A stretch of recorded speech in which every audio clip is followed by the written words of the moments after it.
Hello again, everyone.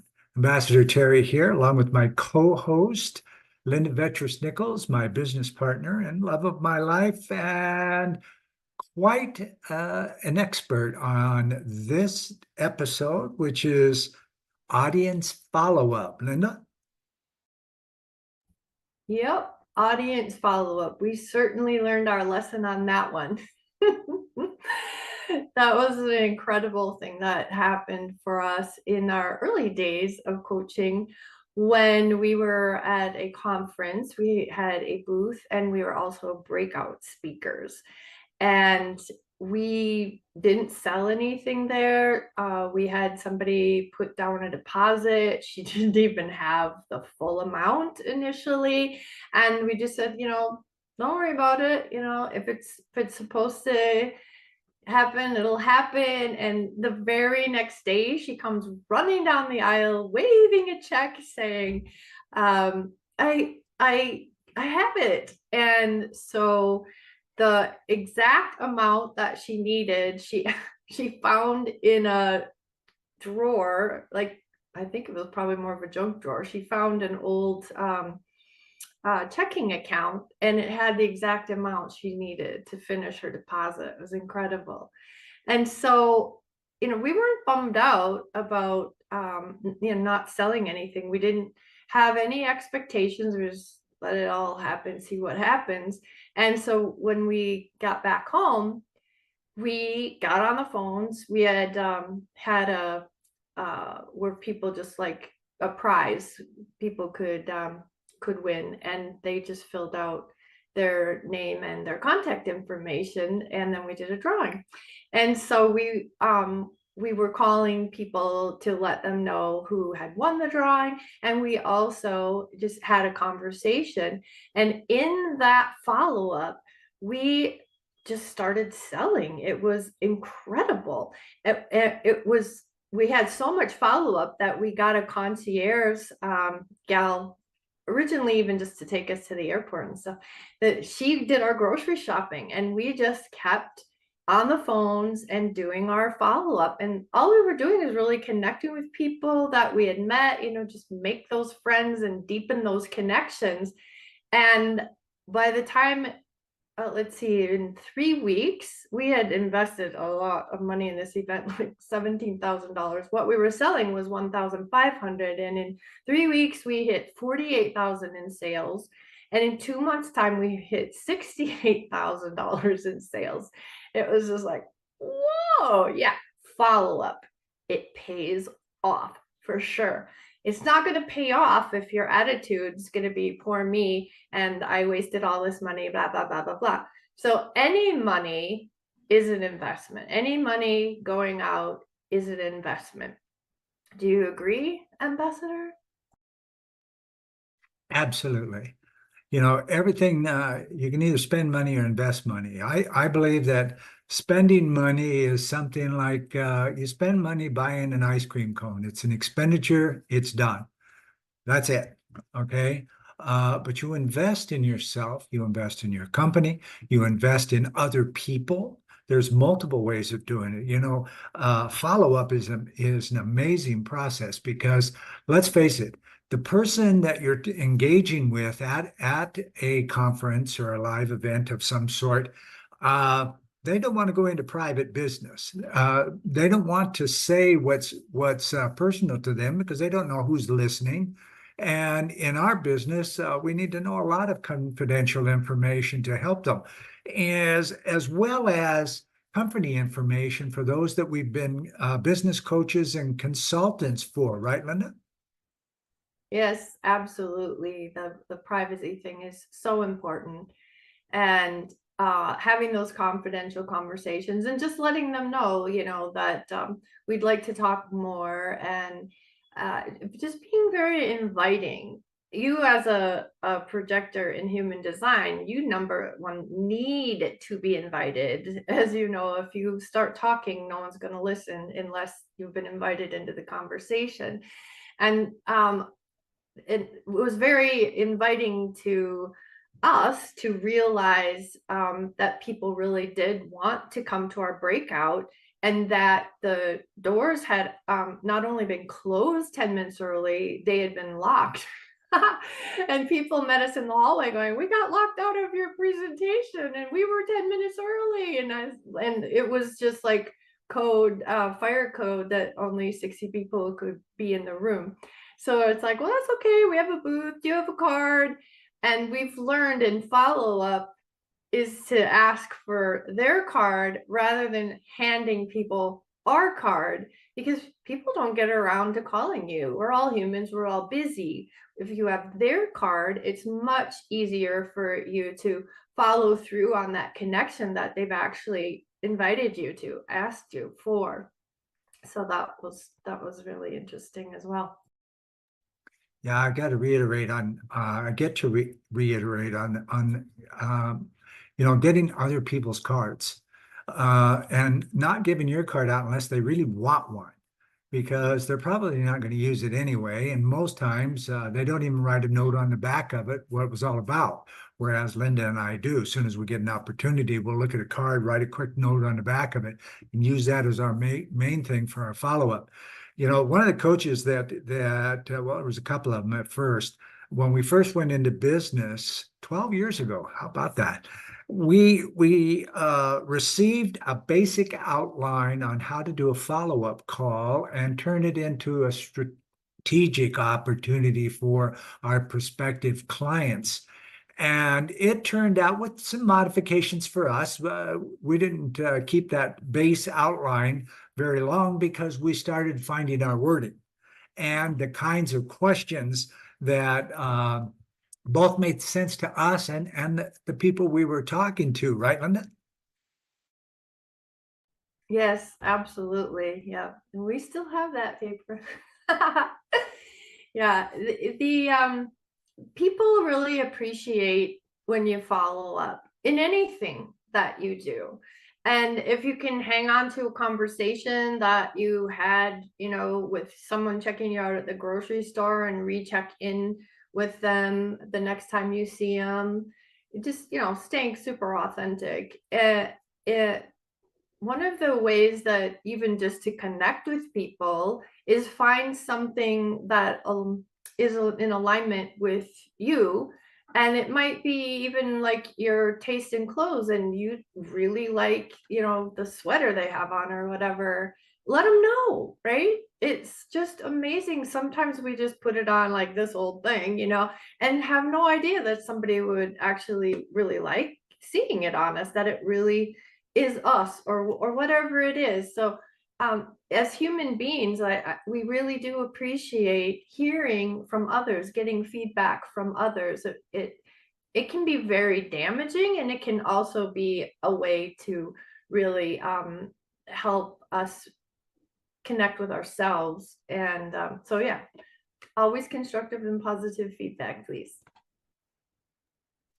Yeah, it's very, uh, especially for me, remarking on a person's outfit, male or female. I used to sell custom clothes to men and women, senior executives. And so I have very good taste. And when I comment to someone, I say, you know what, I used to sell men's and women's custom clothes back in the day. And that outfit on you just looks really fantastic. As a matter of fact, those shoes are just killer. Are they comfortable? You know, you're completely genuine. You're asking a valid question. For me, it's very valid. That's not canned whatsoever. So I don't encourage you that are listening today, and those of you who are picking up the recording for that matter, don't just walk up to somebody, I like your suit, and they're not wearing a suit. Well, you just blew it. That's not relationship marketing. And we like to talk about relationship marketing in the follow-up process, right, Linda? Absolutely. And when I'm with you, I can say he used to sell men's and women's custom clothing, if you hadn't said it already. And he's really picky as well. So that's quite a compliment. And they love that as well. Yeah, we were taught relationship marketing by our coaches, and then they went in with their coach, and it kind of died out. So it's almost like we got past this baton of relationship marketing, and continue to keep that going and getting that word out in the world. And we all know how icky it feels if somebody, just reaches out and immediately is pitching their business. It's like, we're humans. None of us really deep down care about each other, at that ego to ego level. It's all about us. Just think about when you were born, it's like, it's me and I'm busy surviving and making my needs known. So that's okay. That's us. That's our human side. And so when you even share your story, make sure you're sharing a part of your story that the other person would be interested in, could, actually care about. Because remember, nobody really cares, right? So stay interested, stay curious, be interested rather than interesting, which is what we were taught. Yeah, spot on, spot on. If your business is selling services and goods by the volume, a lot of relationship marketing may not make sense until you think about it in a different way. Relationship marketing is making a relationship with the lead person of that company, so that that person becomes your friend. We have friends for life that many industries and businesses ago, and we're still friends. We still send each other people. As a matter of fact, Linda and I have a fabulous reputation out here, and that is, when people are talking, geez, I wish I could find somebody who blah blah blah. Hey, there's a couple business partners, Terry and Linda. Go see them, because if they don't know, they know who does. That's so powerful. You can't buy that kind of a recommendation, right, Linda? Totally. Absolutely. I'm very careful when I reach out to any of our friends, right? Any contact, whether I even know them super well or not, is to share whatever I'm sharing, have a pretty good idea that that's something they'd really be interested in. And if I'm not sure, I can say, I don't know if you'd be interested in this. I thought of you. And then I can get that feedback. And then I don't send them that sort of thing again if it's really not their thing or their humor. I don't know how you feel, but if somebody sends me something that is so not my humor, it's almost a turn off. But I don't want to keep getting that. I might even, not might, I also let people know that that's not my humor and what is, and help them out as well. So how about you, Terry? Yeah, I'm looking for golf partners whenever I can, but those days are pretty well gone on multiple levels, because we do business with people all over the world. People laugh here in America that don't work with people internationally when I tell them, well, the other day I was up at 3 o'clock in the morning talking to a client in Eastern Africa. And, we were talking about, wait, you're up at 3 o'clock in the morning talking to a client. Why you do that? I said, because it's their workday. Okay. I own my company. I own my time. I take naps. This is not important to me. I am available at the prime time that my clients are available. And they more than appreciate that. They idolize me for being so present about who they are and what they're struggling with, that I make time to do that. Now, there's another part of our company where we have done repetitive behavior cellular regression sessions with clients all hours of a clockable day, 24 hours. Because when somebody's suffering and they reach out to us, we're not going to set up an appointment for next week. We're going to talk to them, because that's what we do. That's that personal experience. And believe me, they'll send us a lot of people. And majority of our clients that start out as clients want to do it. after they've been through the process. We won't talk about that in too much detail today, uh, because they see the value of it personally on a very personal level. And Linda, what do you got to think about that? Well, this being up at all hours, we're perfectly capable of getting a full good night's sleep, other than you with your restless leg sometimes. So it's just if it feels pleasurable and we want to do it, we will choose it. And we used to get up at midnight, and there was a particular humans first group we enjoyed very much, and we'd either go to bed and get a few hours sleep and then get up, or we'd just stay up and sleep in. Yeah, and people are just blown away with that. And it's like, if we're committed to something, we'll show up, right? Showing up. Okay. You know, it takes a lifetime to gain full trust, and it takes a split second to blow that trust forever. You may get it back at some level, but you can blow that trust forever. And be who you are, you know.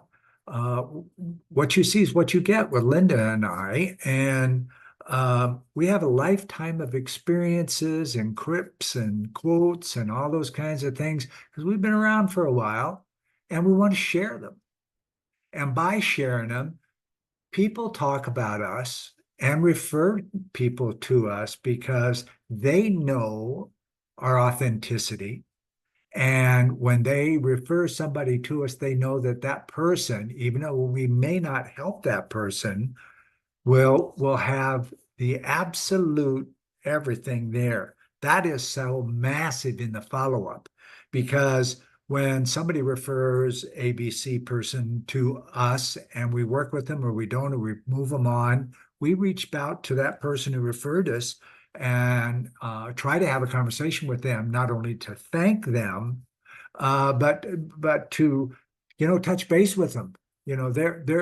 They put us at such a deep level of trust. We want to make sure that that stays there.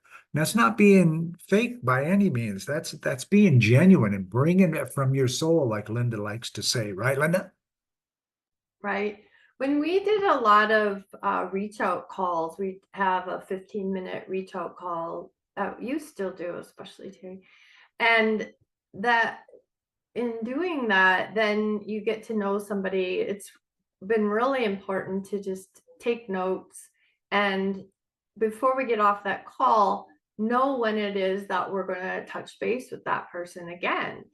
I mean, if ever, you can make a decision that way too. But keeping conversations going is very difficult in this busy day and age, and very important, right? We're humans. We are herd animals, and it's important to us. So that's what I found. It was the biggest tip I got from our coaches was, next steps. What is the next step? And maybe somebody, they're really busy and they can't just, hop on calls all the time, and that's fine. And so when is it that, the two of you really want to get back together, even if it's just a touch base in LinkedIn messaging, to share something or let each other know what you're doing. There are people that you send things to in LinkedIn messaging and they don't respond at all. Well, they probably don't really want people sending them things in LinkedIn messaging, and that's fine too. And if you're wondering, then just ask, or don't send it, whatever. So communication is key, right? Yeah, absolutely. I often will reach out to somebody that I meet at an event um, for three reasons.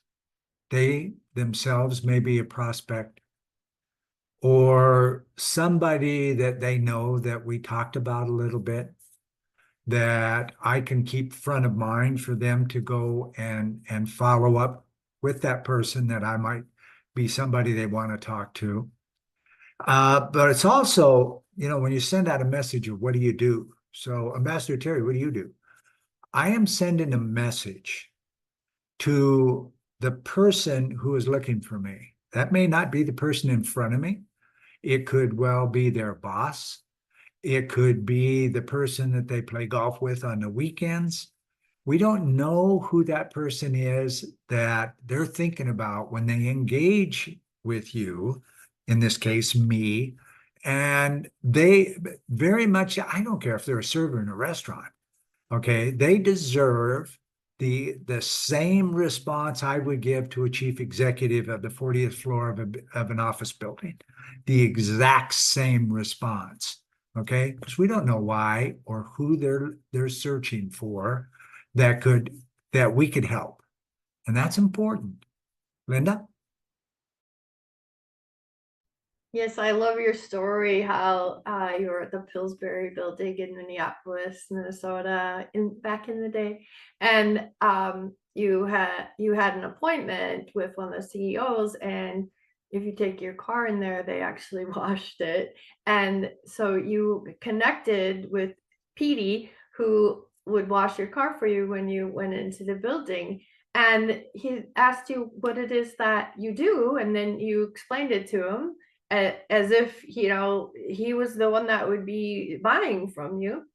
And he actually took that card to his was it his uncle, I think, to his uncle, and he ended up being like one of your best customers. Exactly correct. Perfect, perfect, perfect example. And Peter was a terrific fellow. And he's doing his job. I'm doing mine. My clients on the 40th floor are doing their job. They're just different jobs. That doesn't mean that I would demean him because he was washing my car or whatever. Um, Not in the least. He's a human being. I'm a human being, and I demand respect. I'm kind to people, but I don't take any grief off of anybody either.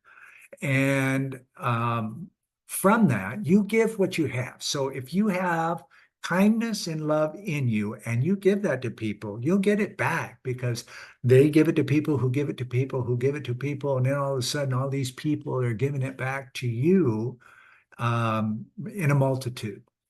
And so that type of stuff is very important. We're talking about follow-up.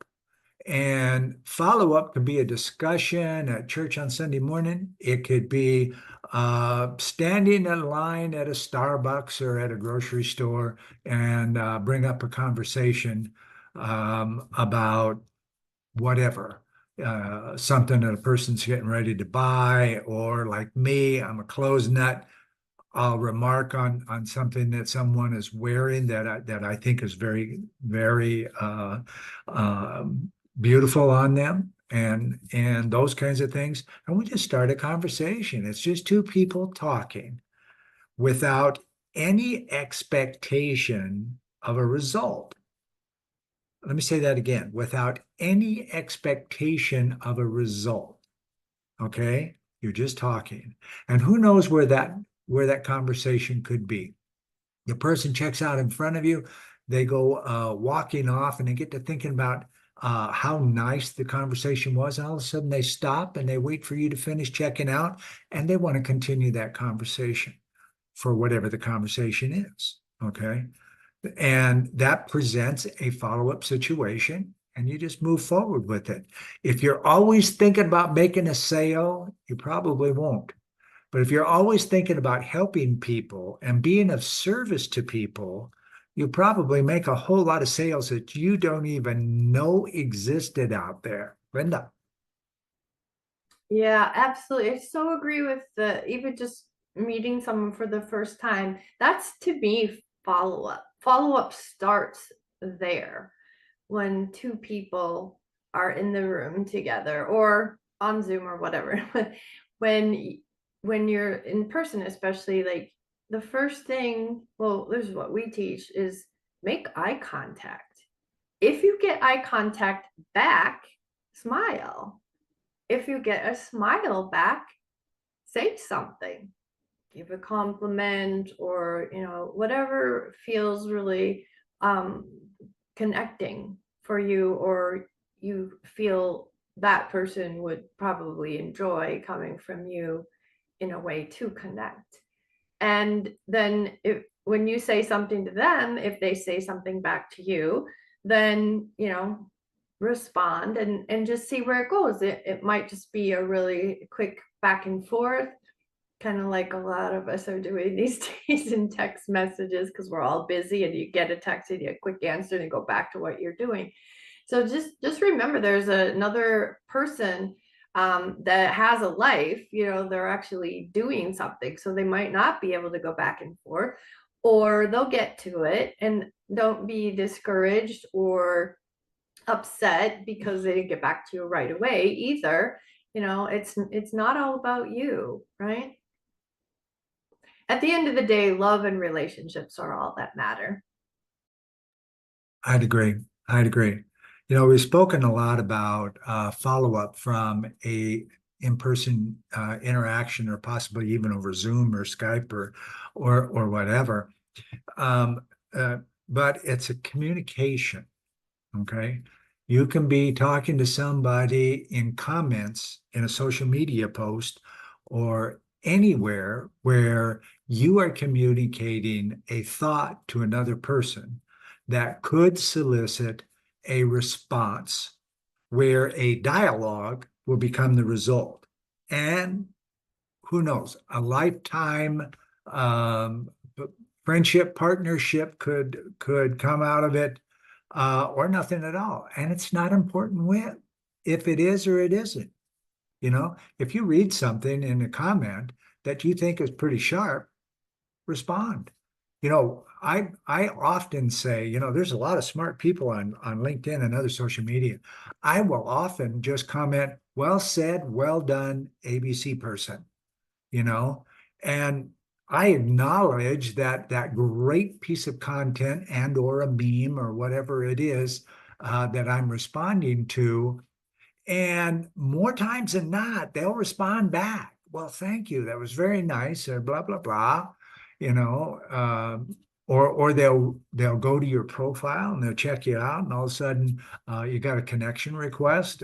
I get a lot of connection requests, and I don't remember who they were till I go and look at them, and all of a sudden, oh yeah, I commented on their post that one of my connections commented on, and started a relationship. Linda and I have some very dear friends and relationships that started on just responding to a comment. And they're very near and dear to us, even though we've never hugged.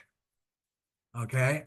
And who knows if we ever will, but it's not important. We are talking soul to soul here, as we have been here to do today, rather. Linda, some final thoughts on following up. Well, to follow up on what you just said, some we haven't hugged, some we have. They've literally come. We have this very spacious 1-bedroom apartment. It's not big. They've come, even with families with little kids. And yeah, it's just been so beautiful. And people here, people who don't do much online, like, what? Someone from online? You didn't even know him and you invited him to your house? It's like, you can get to know people pretty well online. It's not like we didn't know them. But those have been such precious visits. And I was just saying, like, why should somebody come and visit again? Because it's so much fun to take people around and show them all our favorite places if we think that they would enjoy them as well. So yeah, follow-up starts the minute there's a spark of connection. And even follow-up can start from you initiating that connection. Absolutely. Yes, we live in a small place and we love it. We don't have lawns to mow. We don't have 4-bedroom homes to keep clean, none of that stuff. If something breaks, somebody else takes care of it. Okay. And that goes right down to somebody needing to replace a light bulb in the ceiling. We don't do that either. Okay. And that's our lifestyle. That allows us to come and go as we want, when we want. And believe me, we do. And that's the end of our program today on audience follow-up. And we hope that we imparted some good points for you to consider the next time that you engage somebody on the street, in the store, or you just see a very cool comment on a social media post. I thank you for listening in, and for those of you who are picking up the recording, thank you for doing so. Any final comments, Linda?